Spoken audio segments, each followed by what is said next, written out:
విస్తరాకులు అంటే భోజనం వడ్డించడానికి ఉపయోగించే ఆకుపత్రాలు. విస్తరాకును భోజనం తినే ముందు శుభ్రంగా ఉంచుకుని నమస్కారం చేసుకుంటాం. భోజనం తినే వరకు విస్తరాకుకు మట్టి కూడా అంటకుండా చాలా జాగ్రత్తగా చూసుకుంటాం.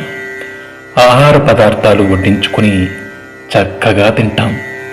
భోజనం పూర్తయ్యే వరకు ఇంత జాగ్రత్త తీసుకునే మనం తిన్న మరుక్షణం విస్తరణి మడిచి దూరంగా పడేస్తాం.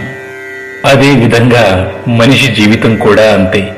బ్రతికి ఉన్నప్పుడు మనిషి ఎంత గొప్పవాడైనా, ఎంత గొప్పగా బ్రతికినా ఊపిరిపోగానే ఊరి బయట పారేసి వస్తాం. విస్తరాకు భోజనం తరువాత దానిని పారేసినప్పుడు కూడా సంతోషపడుతుంది. ఎందుకంటే పోయే ముందు ఒకరి ఆకలి తీర్చినందుకు సంతృప్తి పడుతుందట. విస్తరాకుకు ఉన్న ఈ మంచి గుణం మనుషులకు కూడా ఉండాలి. సేవ చేసే అవకాశం వచ్చినప్పుడు మనమంతా సేవ చేయాలి. మళ్ళీ ఎప్పుడైనా సేవ చేయొచ్చులే అని వాయిదా వేయకూడదు. ఆ అవకాశం మళ్ళీ ఎప్పుడైనా వస్తుందని అనుకోకూడదు.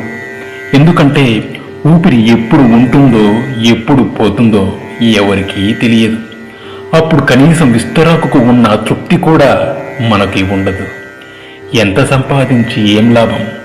ఒక్క పైసా కూడా తీసుకుపోగలమా? కనీసం మన ఒంటి మీద బట్ట కూడా మిగలనివ్వరు.